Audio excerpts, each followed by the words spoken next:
Hi, everyone, and welcome. It's a happy Tuesday. This is America's Some Assembly Required.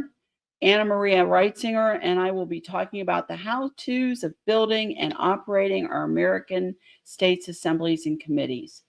We do have a schedule of topics, and that we will be working through. We have moderators in the chat as well. We ask you to use your real name, or at least put your real name next to your sign-in name that you have, so we know who we're talking to. And we will only be taking questions on the topic of the day.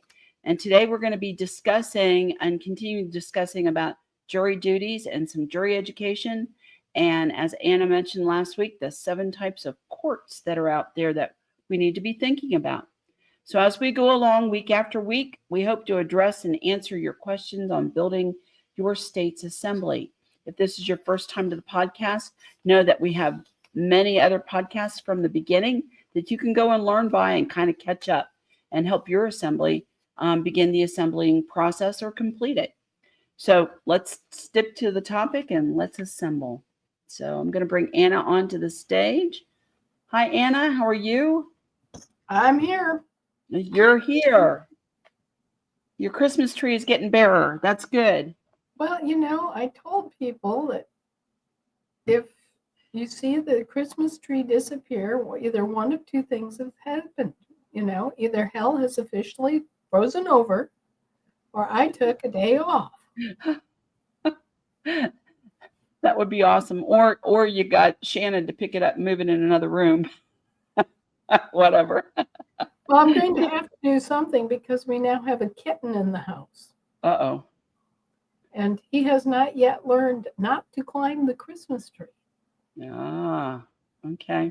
So, we are coming to push and shove on putting down the Christmas tree for another year. Okay. All right. Well, I hear there's a good trick about tinfoil around the base of the Christmas tree that keeps them, just loose tinfoil. They hate it. They won't climb up on it. So same thing for snakes. Snakes don't like that kind of thing around trees either.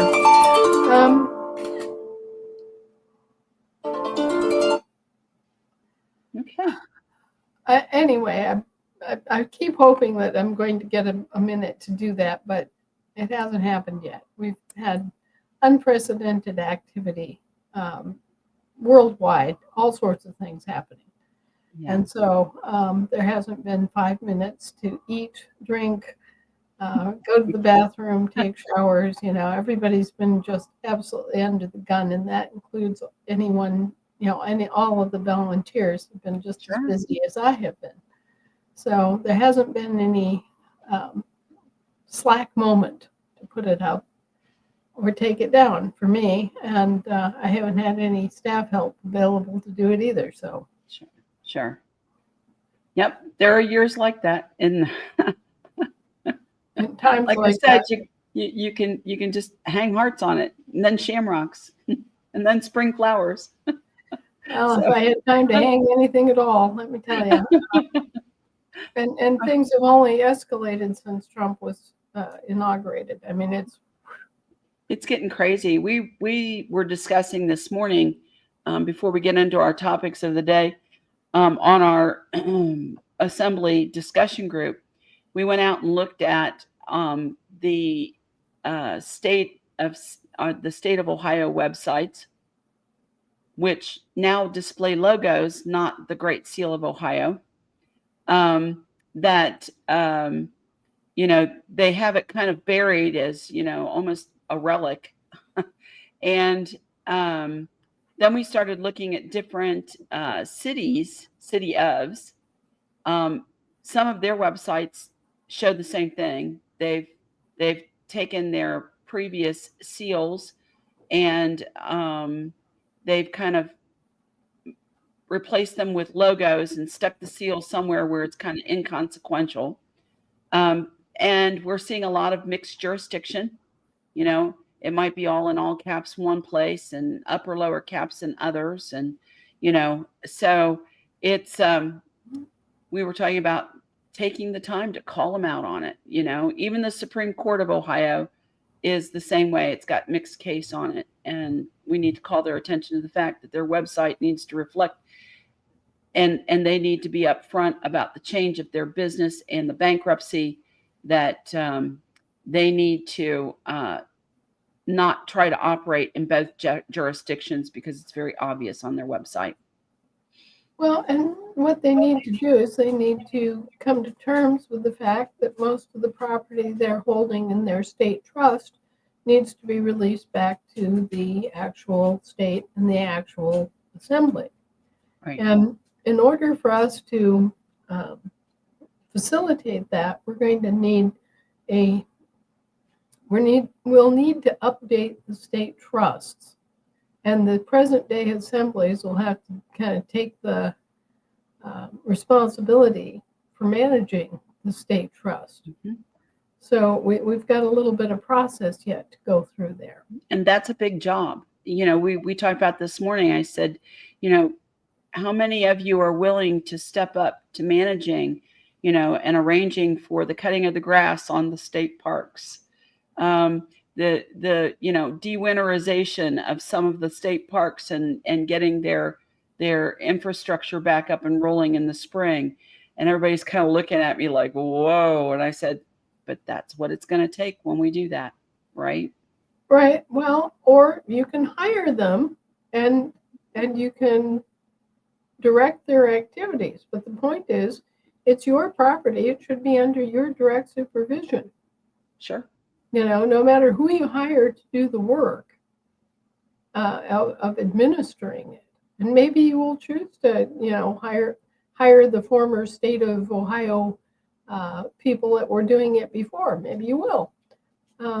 Maybe you'll make some changes in the direction or the you know, the apportionment of the money for, you know, different emphasis. Maybe you want a more user-friendly state park system, for example. Maybe you want more of your money to go to bridges, you know, repairing and evaluating your bridges. Maybe you want more of your money to go to converting your old dams into hydroelectric production again. You know, there are a lot of things that are beneficial to the living people on Ohio that were not beneficial to the corporations. Right. I think the business of hydroelectric production is a real good example of that. Mm-hmm. They were trying to maximize profit for their corporation franchises. And so they wanted all the business to go to their corporation franchises, and they did not want the demand and payment for electric services to be watered down by having hydroelectric plants contributing to the grid. Mm-hmm. But that is a virtually free source of electricity that people in many states have foregone and used more expensive means to produce for the advantage of the corporations, not the advantage of the people.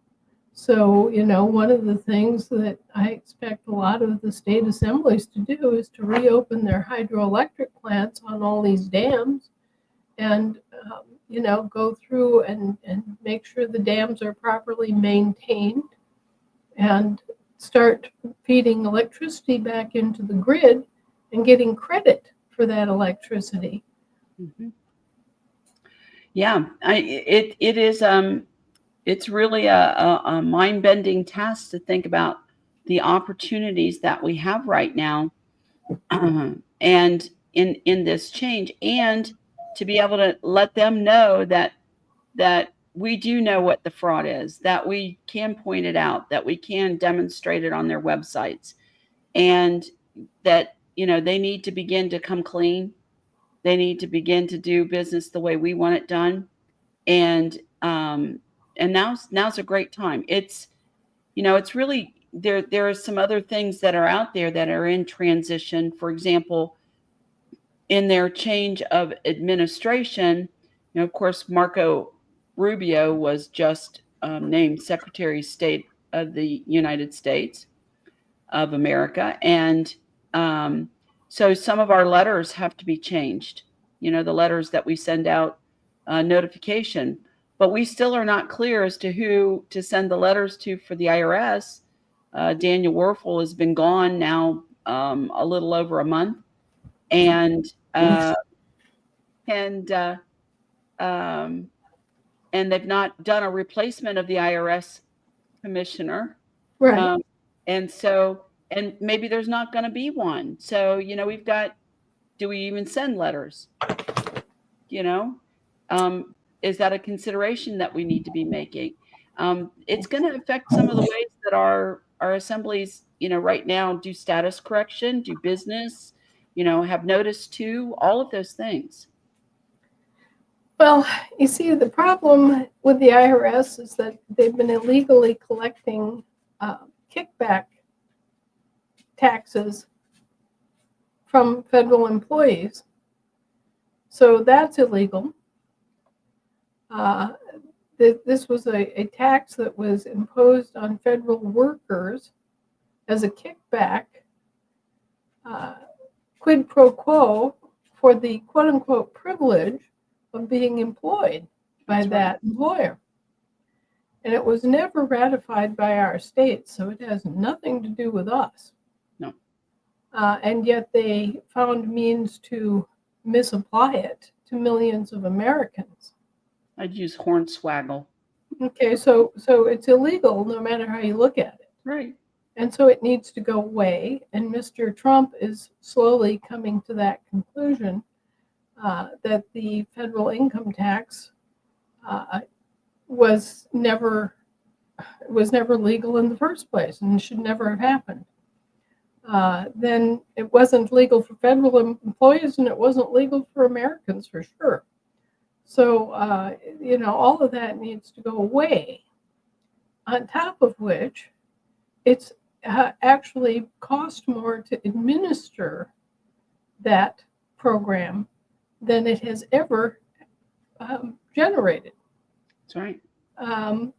I've just read the statistics, and I'm sorry that I'm having a brain blur, but it was really quite striking that they'd paid out something like $4 billion in expenses and legal costs and whatnot to collect substantially less in taxes. So it's a losing proposition. It's illegal, and it should have never happened, and it needs to go. And Yes. And the only problem that they're really faced with is that they abused and manipulated and misrepresented it as an amendment to their Constitution when it was never ratified. And so now they're faced with how do we get rid of it? It's like they have to pull another constitutional amendment repealing it when it's all just bogus in the first place and was illegal from the day one. Right. It's an embarrassment more than anything, and an exposure of how criminally mismanaged all of it has been. And so they're going to have trouble getting rid of it, but it needs to go.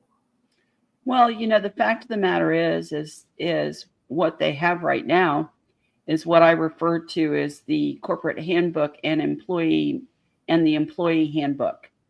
And that's what all those codes, regulations, and things are all about. Has nothing to do with us. Right. And so, in that they're going to have to do some come and clean, on exactly what the fraud was that they should have done. I remember being a little girl and taking a walk with my father, and he said, "See that house? The guy, oh yeah, they got a camper and they got a boat." And he goes, "He works for the government." He goes, "You never want to work for the government because you have to pay taxes." This was in the early 1960s, right? Mm-hmm. And then they started making everyone pay taxes, Well, So- their scheme had matured. Mhm. Their mischaracterization of Americans as federal dual citizens had matured. They'd gotten those registrations in the 20s, and then a generation had passed, and they'd gotten enough people roped up with their scheme so that they could come in and presume upon them. Right, exactly. Well, let's get into our discussion today. So last week, just to kind of catch everybody else up, we were talking about our jurors, and we had decided, and you had stated that you wanted to get a little bit more into juror training, and then also talk about the types of courts that we may have to encounter and how that might affect our juror training. Okay. Well, right now we're talking about jurors who are going to be operating in state courts. We're not talking about jurors in county courts. We're not talking about jurors in admiralty courts. We're not talking about jurors in commercial courts. And we're certainly not talking about jurors in military courts in general. Okay? So we're excluding a large percentage of the possible venues that jurors might, in one way or another, be called upon to serve. Okay? The only venues that our state courts serve are international in nature. Okay? Because the union state is represented by the counties and the county courts. So the county courts will be operating on soil jurisdiction, while the states are going to be operating on land and sea jurisdictions. And until we wind up doing something to choose a representation in the air jurisdiction, they'll also be handling commercial court work. Okay? Now, the states are actually governed by our state assemblies. And the state assemblies operate in two guises, in that the members of the state assembly are both people with a small p and people with a capital P. Okay? Right. All right. So when you're talking about business within the state borders, then you are talking about people with a small p. When you're talking about business in the international venue of the state, where they're making agreements or they're sharing public law or dealing with international crimes and that sort of thing, then you're talking about the people of the state with a capital P. So you basically have two guises. You have the guise of the living man or woman, and you have your lawful person. And if you think about this, this is required by the only jurisdictional union that exists in nature. It's the union of land and soil. because the two are inextricably connected. If you think about the soil being the top 6 inches of the land, and the land extending all the way down to the center of the earth, you can readily see that there's no way to separate the soil from the land or the land from the soil, because they're essentially the same thing, just arbitrarily demarked by our conventions. Okay? And one of the big things to be considered here is, should they be?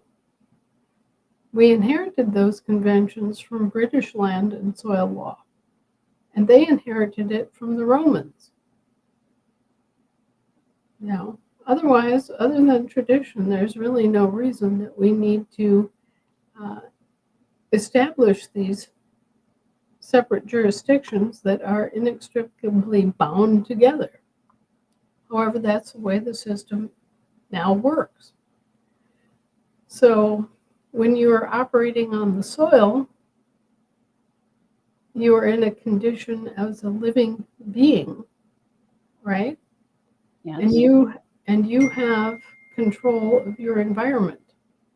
Everything that you see and possess is yours, right? Yes. When you're operating as a lawful person with a capital P, okay, then you're dealing with things that you don't see that are hidden in the subsoil beneath your feet. Okay, you're dealing with subsoil issues like aquifers, like gold and silver and mineral deposits, like oil reservoirs. Okay, so when you're dealing with land, which is not naturally separated by, say, a border, you're dealing with international issues. And that's something a lot of people have difficulty with, making a distinction between the local law of their county and their union state and the international law that we often encounter as a state on the land. Okay, so now we're talking about state courts. There are basically two states involved. There's the union state and there's the international state that we all think of. And they're both physically defined. You know, one is determined by the county borders, and then all of the counties join together. Oops. Just a second here. I have to stop for a second. Okay, that's all right. Go ahead. So everyone, the soil jurisdiction is where living beings are. They're the small p in that. And then they have that, as Anna expressed, the control of their environment, or we're supposed to have control of our environment, which is one of the important things that we're going to be determining, and why we are looking at all of our assemblies eventually being able to write those directives and notices about the effects on our land by some of the chemtrailing and things that are going on, because that affects our direct little p, all of our people, and all of our living livestock and our crops and our ability to produce food and sustain life. And then as she's talking about, you know, the subsoil, and it being the P, and all of our mineral rights, our underground water, our oil, our gas, and, you know, any of the things that affect our basic environment as well, in terms of being in the subsoil. But then we're also talking about the land jurisdiction. Land jurisdiction is our international jurisdiction. And so that's where our state courts really function, is in that international jurisdiction. And everything else before that is really more of the county jurisdiction. And that's why it's really important for us to be able to get our state courts up so that we can handle the overall business in the international jurisdiction that needs to happen. And international realize that when you step out of your county that you live on and you go into the next county, you're actually in international jurisdiction. It's international to you. Okay, so we have to kind of wrap our heads around there are different layers of nation even within our nation. Okay, so you have the national jurisdiction on the counties and the general jurisdiction and international jurisdiction of the state. So those two things should point you to clues as to where we're going to be hearing some of our court cases as well. At this point, in many of our assembling phases, I'm going to guess that within our assembling phases, before we're, got a fully operational court and our counties are all standing, that our state court is also going to be able to assist on our counties as well until our counties really get up and rolling. So I'll let you go on, Anna. You were talking about land and international jurisdiction. Right.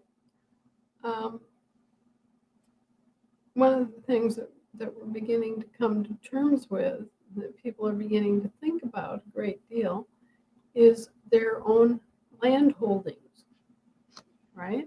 Mm-hmm. Because we claim the land, right? And then the soil goes with it because they're inextricably combined, all right? Correct. But for record-keeping purposes and for international clarity on the issue of who owns it, we own land first and foremost by grant, okay? And that's because of the way the entire world system was set up.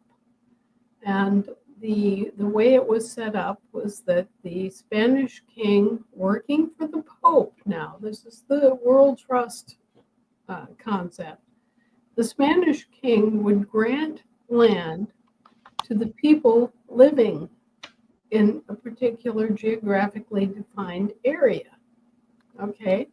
So underlying everything are all of these Spanish land grants, which were made to people living within an area, right? So this country is no exception. It's underlain by this gigantic patchwork of Spanish land grants. And then overlaying that, we have what are called patents. Now, patents are granted by the British king to businesses. Okay, so overlying the Spanish land grant, you have patents that were given to the Hudson Bay Company. And the Hudson Bay Company basically has a use permit. Patents are essentially use permits. Mm-hmm. That you have a patent interest in having defined, say, a form of surveying, which is what we did with the U.S. patents. A form of survey was established that we're all familiar with, where you have a township and a range, and you have 36 townships in a square mile, and not townships, but not politically organized townships, but townships in the township and range system. Correct. Of organizing and categorizing land. Okay, so that's where the land patent comes in. Above that layer, if you will, you have the British title system that was improperly imposed in the 1930s. Mm-hmm. Okay, So many people are now going through the process of doing chain of title research to find out who was holding the title to your land prior to you. And so you go through this entire chain of different owners all the way back to, you're going to find a land patent, or you're going to find a land grant, or you're going to find both. Okay? In terms of pedal to metal, your ownership and possessorship of it, you'd only need to drill down to the level of the U.S. land patent, because at that point, we have claimed everything back for the people who are the owners of the underlying land grant, you. Okay? So what we've been bringing to the attention of people is that once you get down to the level of the land patent, you have now secured the use, and underlying that is the land grant. And both the patent and the land grant have been secured by the United States of America for you.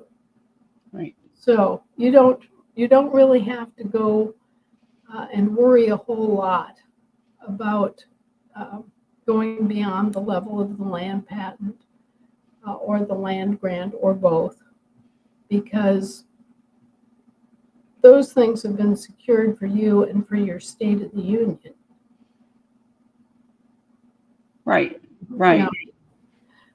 So concentrating on your chain of title and getting that straight, discovering any land patent claims that were established by the Bureau of Land Management based on U.S. Geological surveys that resulted in the township and range grids that were applied to many of the western states especially.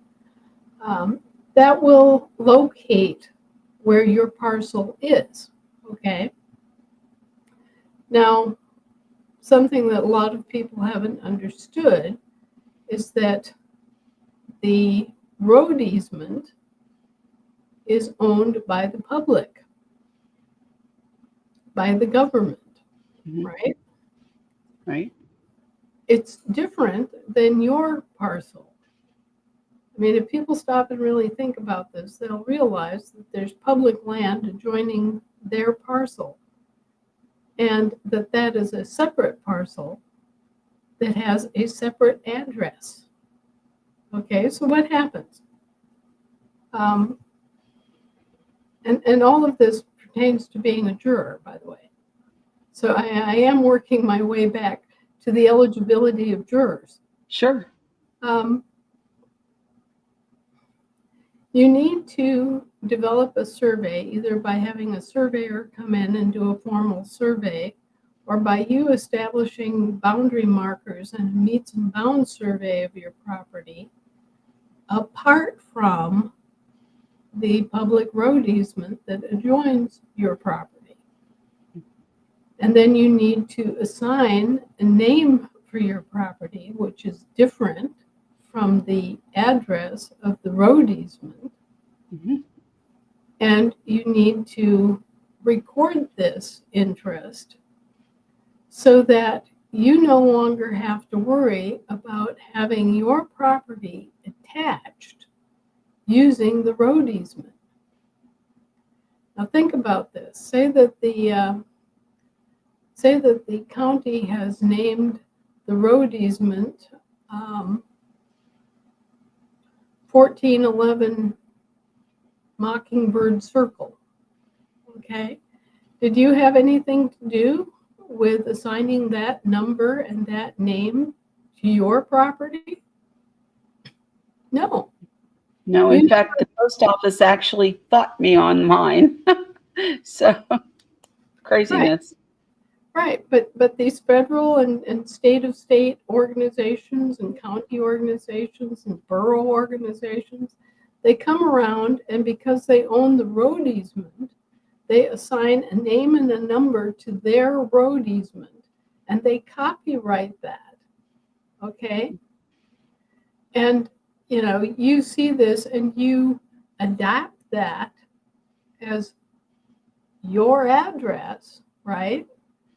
And so then they have a excuse to presume that you are using their road easement and paying for their taxes, their property taxes, not your property taxes. And then if you don't pay their property taxes for them, they come in and they claim that all of your land is their land because you haven't made a distinction between your land and their property easement, their road easement. So I have a dumb question for you. If you do that, then you continue to have your mail sent to in care of the road easement address, correct? Yes.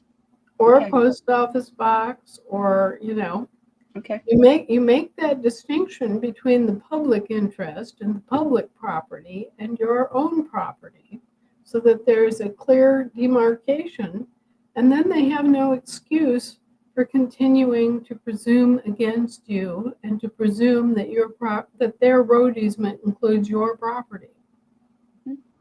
Right? Right. Okay, so this is important, folks. It may be a pain in the butt. It may be, you may wish that it were not this way, but unless you want to have your land misidentified as public land or public trust land, this is what you need to do. And you need to think up a name for your property that is unique, that is yours, that you can own under private property, private copyright, right? Established in a public record. So very soon now we'll have an entire new system, an online system, where you can publish your chain of title, your land patent claim, and your new name and meets and bounds survey. And that'll be very simple. It'll be online. It'll be public. It will meet all of the requirements that are established, and will automate everything for you. And you won't have to argue with any state recorder's office about your ability to record your claim. So that will be coming online here very shortly. We'll have a bunch of big announcements about it. So obviously, if you're going to be a juror on the land, you need to have some land under your feet. Now, we had a whole bunch of huge arguments about land and soil. And one of the arguments was, how can you have standing if all your land has been rolled into a trust that's a foreign trust? Valid question. It is. The Brits came in here and they just rolled everything up into state trusts that are controlled by them. And so they basically claimed victory by fraud and have been holding your property captive and under their control for generations. And they've been treating you as a British subject the whole time, to the extent that they possibly could excuse themselves for doing so. All right, so how do you have standing to stand up your court if you don't actually have any land? Right? Right. Well, this came down to arguments in front of the high courts of the world.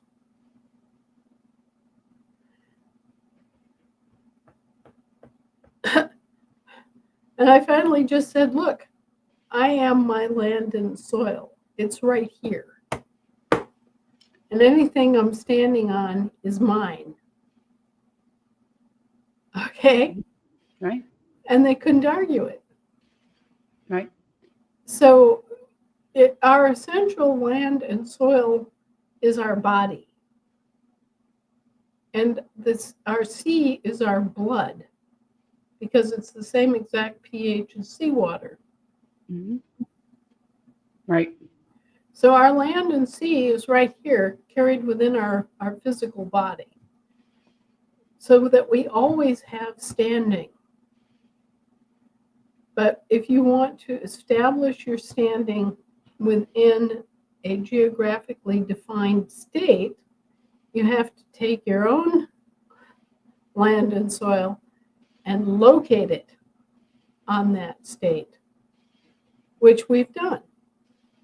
Okay, by doing these claims, by bringing forward the land grants and land patents, and then claiming up through all the chain of title and coming back down and saying, okay, we want this exempted from any state trust because it belongs to an American. Okay. All right. So that puts our claim to being jurors, right? Right. That all of this helps reestablish the fact that we, as a group, have the inherent and inheritor rights to the state. You see, we had to establish our existence as part of the land and soil and water and air resources of our state to be inheritors thereof. And so we've done that, and we have repopulated our assemblies, and all of this comes down to who you are. You have to know who you are. You have to know that you are an inheritor of your state and its physical assets, air, land, and sea. Okay? So now that you know who you are, you have your assembly in General Assembly. We're moving on into establishing the Jural Assembly. Where's your right to be a juror come from? I mean, what gives you the right to speak to what happens in your environment? It's based on basically your nationality or your status as an inheritor of your state. Right. Your status as a living man or woman who naturally has the control of your body and the jurisdiction of the air, land, and sea in your state. All right? Yes. So in order to be a juror and to have the plenary concurrent general jurisdiction of the land and the air and the water, the law, okay, land, air, and water, right? Yes. You have to be standing in your correct identity as a living man or woman, first and foremost. And after that, as your lawful person, right? That's the land jurisdiction person. And then if you have to go out and decide issues at sea, then you need your legal person. If you need to determine issues in the air as a juror, then you need your ecclesiastical or, in our case, the municipal estate has to be claimed. And this is all crazy right now because, of course, the municipal estate is being liquidated. Right.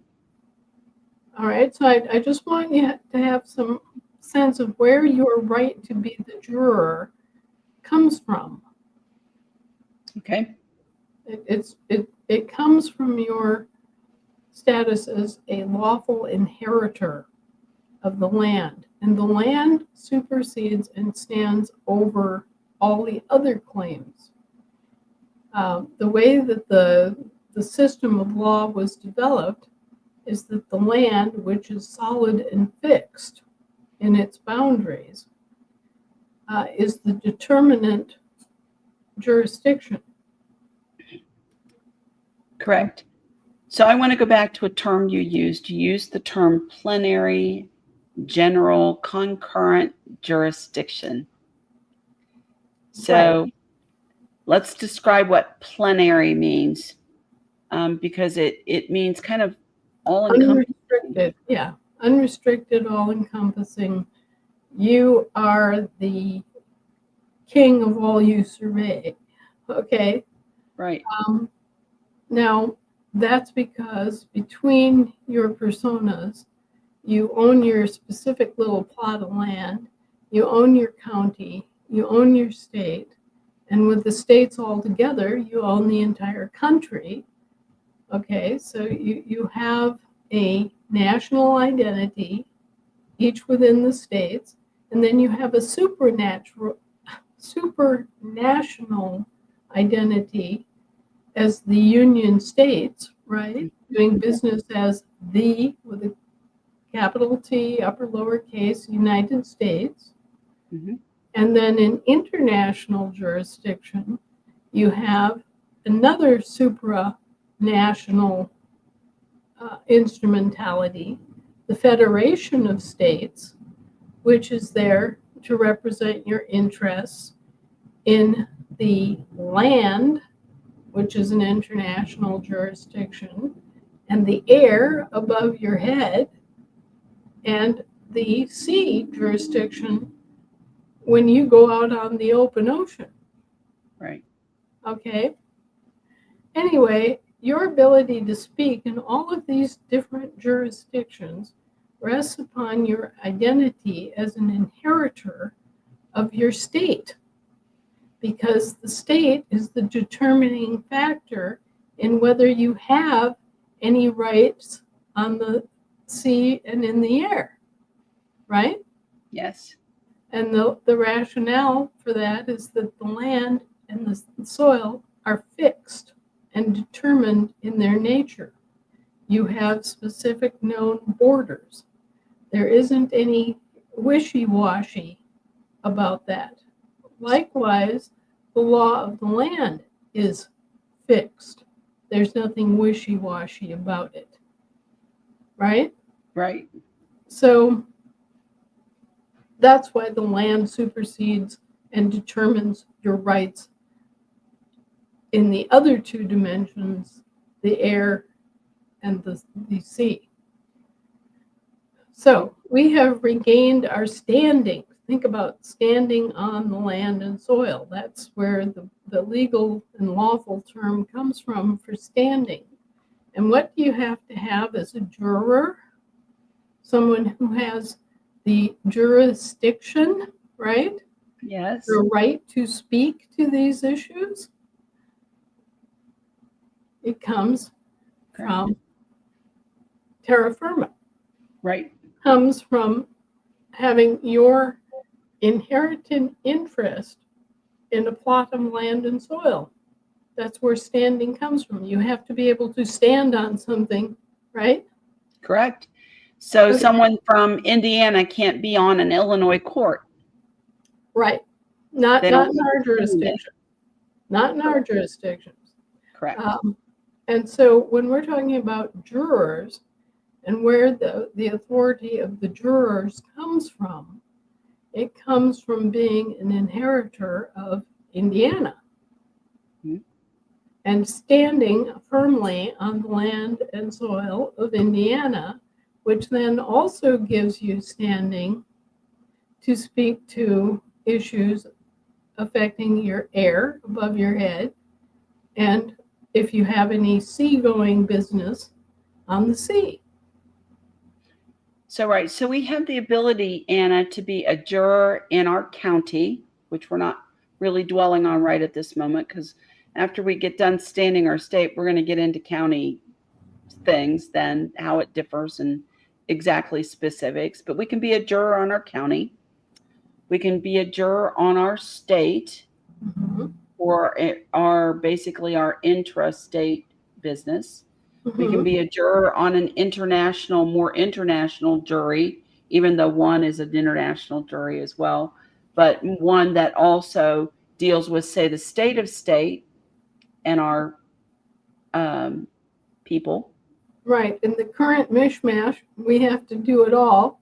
Yes. Just think of the state courts being responsible at this point for everything on the land, which is the subsoil, everything at sea, and everything in the air. Mm-hmm. Now, we always had jurisdiction in air, land, and sea vested in the Federation of States. The Federation of States handled all those jurisdictions for 5 years with no help during the Revolution. Mm-hmm. And then we created the basically the state of state, the Confederation, Mm-hmm. to take over and handle the commercial work. Right. Okay, but in the absence of the state of state, it all comes back to the Federation by operation of law. Right. Right? So for the temporarily, our states each and together are going to be functioning in all three jurisdictions of Right. land, air, and water. So the last place that we're not going to address right now is that we also can function with it as jurors within our postal area courts, correct? That's part of the air jurisdiction. Mm-hmm. And because the municipal trusts are being dissolved right now and are being they're rolling back to the British Seamen's estates, we have to bring them forward through the British Seamen's estates. We've got 2 more claims processes that have been put in place, but that we have to administer and process before we finally are put back together totally. Mm-hmm. Okay? Doesn't keep us from acting in our proper jurisdictions now. Doesn't keep us from operating under American law. It just keeps us from having the settlement of the issues. Okay? So, what we're pursuing now for all of the people that have declared where they want to be and who they are, right? All of us, we're latching onto those estate trusts, we're latching onto those British Seaman trusts, and then we're latching onto the infant descendant estates, none of which should exist because we're Americans and we should never have been trafficked off our land and soil in the first place. But since we were, then we have to, as the dictum of law requires, as a thing is bound, so it is unbound, right? Correct. So we're right smack dab in the middle of the process of formally clearing away all those legal presumptions and all those legal persons that have been assumed upon us, right? Mm-hmm. But that Right. does not keep us from invoking our own law and standing in our own courts. Just because we've been the victims of fraud and human trafficking does not in any way detract from our standing as the inheritors of our states. Mm-hmm. Okay, and so we can operate our state courts. We can operate under the public law that's already been established for our states. And that does include the Constitution. Right. Okay, that whichever Constitution we're dealing with. And it does not prevent us from undertaking the jurisdiction, which we just mentioned, the plenary concurrent general jurisdiction. Now, what's a general jurisdiction? Well, that's jurisdiction over everything you see and experience, jurisdiction over the soil, jurisdiction over the land, jurisdiction over the sea, both maritime and admiralty, jurisdiction over the armed forces. We can invoke American admiralty. There is such a thing as American admiralty law. It just hasn't been invoked and used in a long time. We have maritime law. Okay, we as Americans, as the inheritors of our states, can invoke all these different forms of law. We can form courts under those forms of law, and we can fill those courts with, guess what? American jurors. Yes. But you have to have this structure has to be complete. All right? You have to have American jurors staffing American courts under American law in order to have American jurisdiction and be able to speak to these issues properly. Mm-hmm. Now, one of the things that we had to go through with banking is attached to the identity and eligibility of jurors. All right? In order to have banks, you have to be able to administer the banks under a form of law, right? Right. So what they were doing is that they were creating these commercial banks in maritime commerce jurisdiction. They were having British territorial persons act as jurors for these courts, these maritime commercial courts, to administer these maritime commercial banks. Okay. Wunderbar. Isn't that just wonderful? They've got a fox guarding the hen house.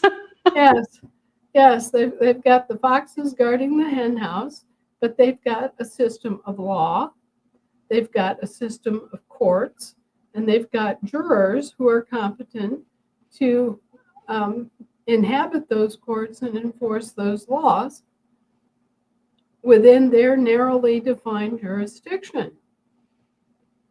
Okay. Right. We have to do the same thing. We have to define who we are, our eligibility as jurors, first and foremost. Then we have to develop our form of law. We have to declare our form of law. For example, we could declare American admiralty law, and we could then inhabit that court under that law, and we could use our position as jurors eligible to invoke our general jurisdiction, meaning we can speak to air, land, or sea, or soil as needed because we're qualified. We're already eligible as jurors by virtue of being the inheritors of our State of the Union. Okay. That makes sense. You know, but I want people to know where their ability to act, their eligibility as jurors, and where their great power as jurors comes from. Okay. Right. And they have great power. Our jurors, you know, I've been on one jury in the maritime jurisdiction. And it was, you know, it was an ambulance chasing frivolous kind of case, which I didn't want to be there to begin with. I tried everything I could to get out of it. Even insulting the injury lawyer was part of my tactic. And they liked it even more that I would go after the injury lawyer and put me on the jury anyhow. So, I mean, it was ridiculous what it was because it had nothing to do with law. And it was it was not a pleasant experience. And, in the long run, the jury in that jurisdiction can say, well, we really don't find that much for the claimant. We see a counterclaim for the so the judge can kind of decide whatever way he wants, right? They use the jury as a rubber stamp for the That's right. judge to then determine the sentence and everything. That's right. And But that's not our settled law. ours. No, that is not our courts. Right. And that's why we need to educate our jurors, and our people need to educate themselves as jurors, because they could get called in to do their duty in our courts, but they need to understand what their real power is, and how lasting that power really is, because once our jurors make a decision, unless there's something major that would change that decision that's substantial, then that decision is there forever, and that could mean somebody's life along the way. Right? Right. And as we were discussing the other night, we have to realize that our entire process is flawed and limited by our own flaws and limitations. We are not omniscient. We're not omnipotent. We don't know the whole story. We can't know the whole story. Okay? So we're at a profound disadvantage in terms of being able to consistently and reliably render justice in all cases. Okay? We're going to flub up, guys. And we have to accept that and accept that responsibility. Anyway, we have to do our best, okay? But the real goal of the justice system is not to need a justice system, okay? But we don't want a justice system. What we want is justice. Right. And the best way of achieving justice is to teach our children to not harm each other and not harm property that belongs to other people. Right. If we could just get that much across, then we could do away with 9/10 of the burdens of the court. Right. So, right. We definitely want to rethink the way we have been using courts. America, as it stands, is the most litigationist country on earth. It is. 96% of all court cases are generated here. All court cases worldwide. Right. We're very litigious. We're a sadly litigious society. When we have a complaint, we don't have complaints in our jurisdiction. We have claims. But when we have a complaint in their jurisdiction, they act as the nanny state and decide it for us and charge us lots of money for it, right? In all directions. Right, and we're basically just shooting ourselves in the foot because, think about it. They're making a tremendous amount of money off of us because we fail to settle our own controversies. Okay, we've forgotten how to talk to each other. We've forgotten how to work out our differences. And so we have to take everything to court, What's your only answer to anything is, oh, you got to take it to court. Well, no, actually you don't. And that's why our system of government provides people with an ombudsman who can work out differences between the government and the individual, and arbitration services, which are available instead of a formal court process where you just sit down and have a third party go over the actual law with you and talk it over and see if you can come to an agreement outside of the formal court. And all of this is set up so that you have avenues other than court.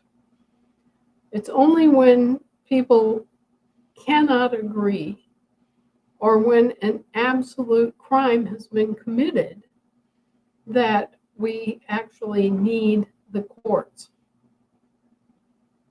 and need the jurors who are competent to speak in the jurisdiction of the court. And we're fortunate that our jurors are competent to speak in all jurisdictions for the reasons I just outlined for you. Okay, but we're the only people in America that that's true of. Everybody else in America who is accepting federal dual citizenship is limited, severely limited, as to which kinds of courts and which jurisdictions they can render decisions in. And even as Lisa pointed out, even after you've rendered your decision, in those courts, the judge just uses your deliberations as a rubber stamp and is the one who actually makes the determination of the law and who actually imposes the sentence. Now, I just want to quickly comment on your experience. It is very typical for people to spend a lot of time and energy deliberating in these maritime and admiralty courts, only to find that when they hand their verdict over to the judge, he kind of looks at it and dusts it off a little bit. And then he makes a determination that he could have made at any time without your deliberation. That's right. Because you're just there as a rubber stamp, as window dressing on a process, so that they can claim, oh yeah, we gave them due process. And here's the trick. They use deceptive language again.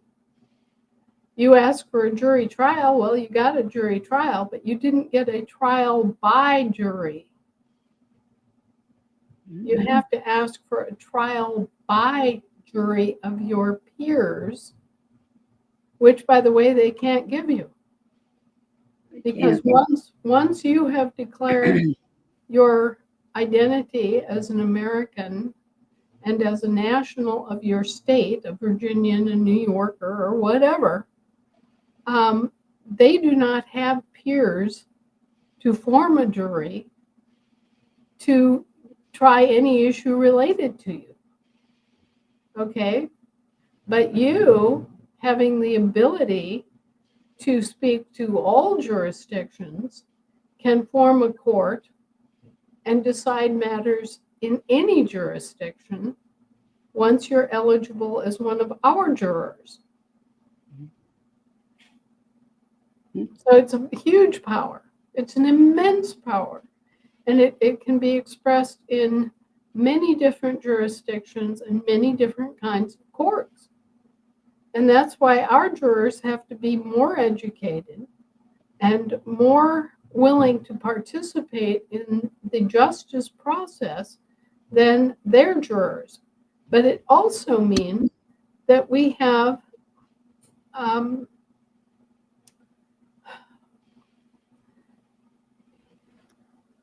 unlike their courts where there are 80 million different statutes, codes, and regulations, our courts function only in terms of injuries and actual people being injured.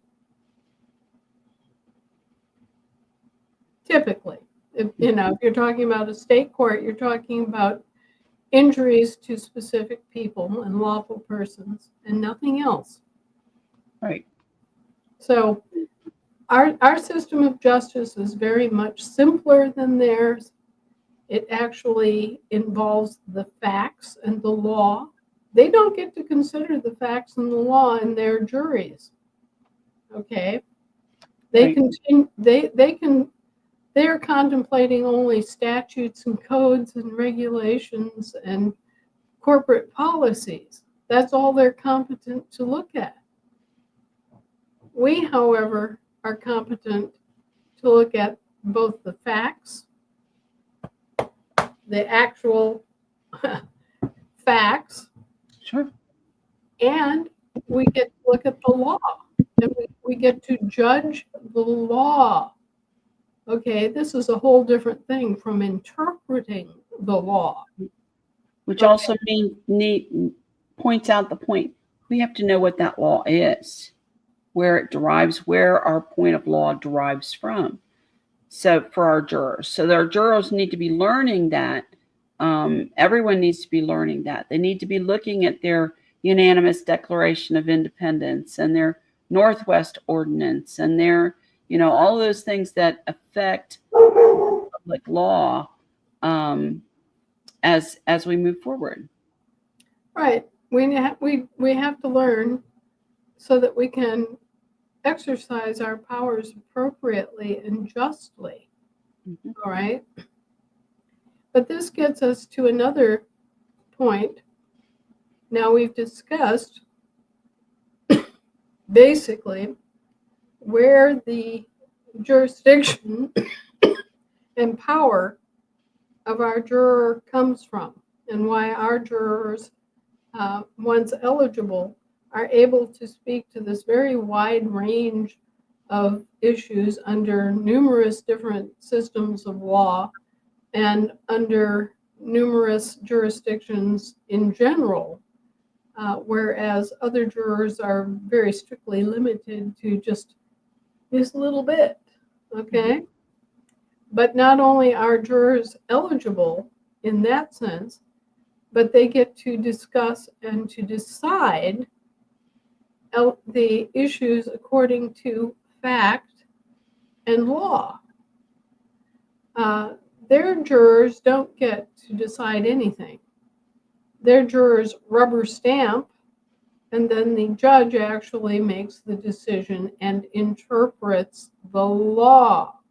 Because in their system, only a bar member can interpret the law. Right. We get to judge the law. We get to look at the law that's on the books and say, yeah, that's not fair, or that's not clearly written. It's too void for vagueness. It's, the legislature or the Congress or, whatever source this law is coming from, they didn't make good definitions. We get to look at the actual law and either toss it out on its nose or, send it back to the legislature. Right. This is a huge difference in our juries and in our jurors and the power our jurors have. The reason that they use jury trials instead of trial by jury is that none of their jurors are considered competent to interpret, much less judge, the law. And if you look up, usually in the first 2 or 3 articles or statutes that any state government has promoted, you'll find a little blurb in there saying that only bar attorneys are competent to interpret the law. And as a result, that's why the judge actually makes their decisions for them, because he's interpreting the law. They're not interpreting the law. They're not competent to interpret the law, much less judge whether the law is fair or clear in its intent or any of the other issues that can accrue. Okay? So our jurors are much more powerful. Our jurors can speak to a far wider range of issues. And on top of that, our jurors can talk about the facts of a case and can actually judge the law, not just interpret it, but judge it. All right, so this is the difference between our jurors and their jurors. That's the difference between trial by a jury of our peers and just a jury trial. Okay, you see how the language and everything is skewed? So here's our juror. Our little juror, it turns out, is one of the most powerful people on earth. Right. Okay? Because they're standing on their land and they're standing for the law, right? Right. And they are taking on the responsibility. Now, that particular right and responsibility of our jurors to be able to speak to the facts and to judge the law is called jury nullification. When we say that our jurors have the right to judge the law, we mean that ability to look at a law and say, yeah, it's fair, or no, it's not fair, and we toss it out. That's jury nullification in action. Mm-hmm. All right, so it doesn't matter what jurisdiction, our jurors have the ability to address anything in any jurisdiction. Right. Now, you know, they throw up their hands and they go, oh, you mean that we can judge things in maritime commerce? Yes, you can judge things in maritime commerce.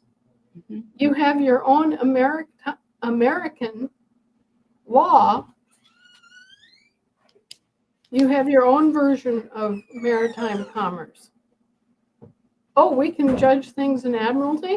Yes, you have your own American admiralty law. Right? Okay, so you just have to use the American version of the law instead of the British version. Yep. That it's, you know, the semantic deceit that's there and the obfuscation of what has gone on in the past by basically their magic. It's going to be a breath of fresh air. You know, our people. Yeah, I keep explaining that the power of the people is in their vote, and their power for justice is in being a juror, right? Two most important powers our people have. Well, you know, I get people all the time who want to know, oh, I've been summoned to jury duty, but I don't feel I can function as a juror in their system. Well, basically, all you have to say is, I can't provide a peer because right. I'm not a federal dual citizen. I'm not a British territorial. I cannot act as a peer in one of your juries. Right. And you know, the person that's doing the eligibility screening for jurors may not understand you, but they'll kick it up the line, and somebody, you know, a judge in one of the higher realms will go, oh yeah, that's right, they're not eligible to act as British territorial. Mm-hmm. Okay.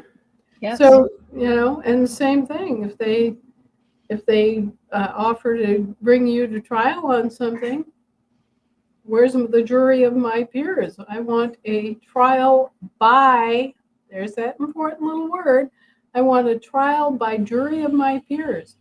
And immediately the court will have to stand back and go, oh, sorry, we don't have any of your peers here. You're going to have to go to your own court. Right. That's right. That's exactly right. Okay. All right. Well, guys, I think that's about all I have time for today. It's 11:49. So we've been at it for more than an hour. I think we did cover some really important points in terms of the power of the juror and where the power of the juror derives from in our system. And I think we also made a good bite at jury nullification. If people can get those concepts down, then they're going to be revved up and ready to stand up and be jurors. And they're going to, I think, feel more solid about being jurors and about rendering decisions. Mm-hmm. We have one question, and I'm going to ask you to real quick. This is going to be an easy one. So, can someone who is not a volunteer on their state assembly be a juror in a court case? As long as they're an ASN, you don't have to join your assembly in order to be a juror. Now, certainly if we have a long tradition going back many, many, many hundreds of years of being able to pull someone from the general population and ask them to serve as a juror, because that's part of having a jury of your peers, right?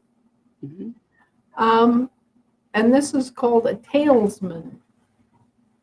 And it's called a talesman because it goes back to really ancient British law, where they used a stick to tally debts. Okay? So this is really way back in the Stone Age. But yes, an ASN can act as a juror.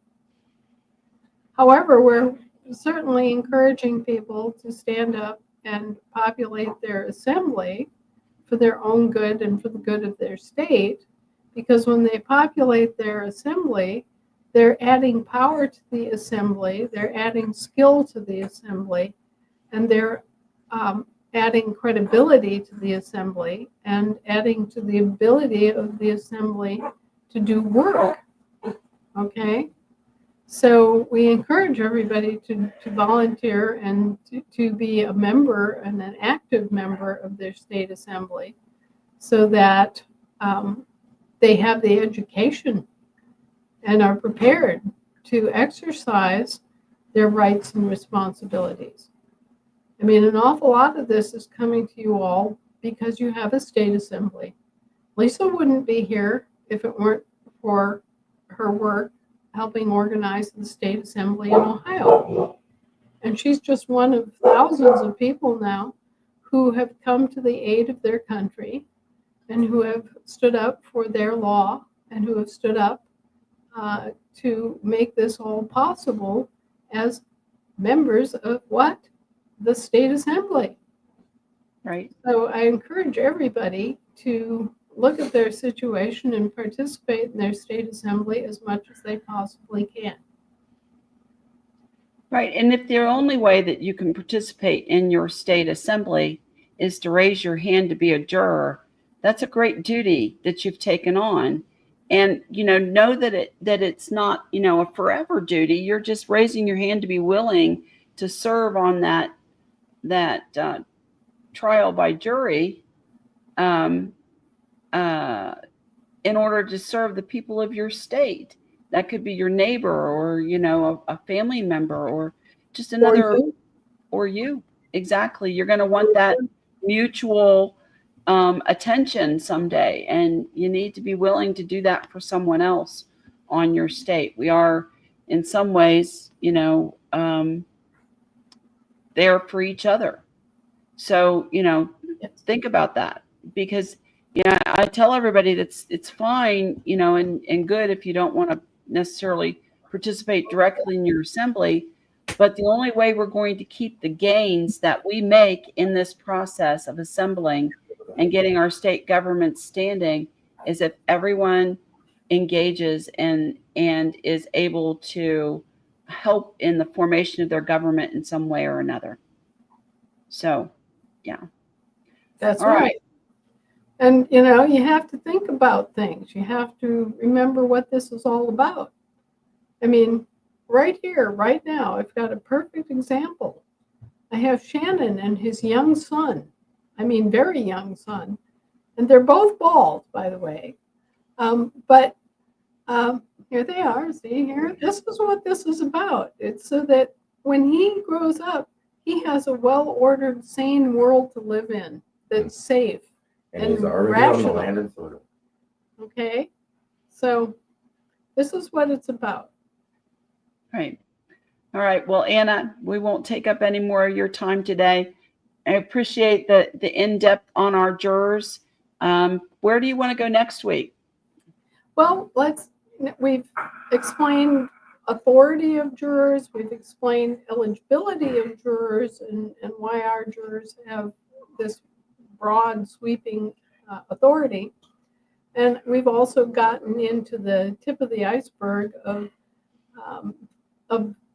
jury nullification and what it means to be trying facts and law versus interpreting law.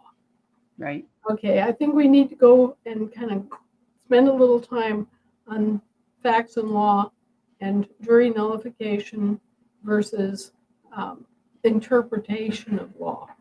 Okay, great. Well, next week we'll get into those weeds and get into the facts of law. And jury note, that's it. Keep digging. All right, everybody. Well, thank you for coming. And Anna, thank you so much for all of the information. It's fascinating. It's getting deeper and deeper, right? But it's helping all of us get our feet really standing on that land. So thank you. We appreciate it.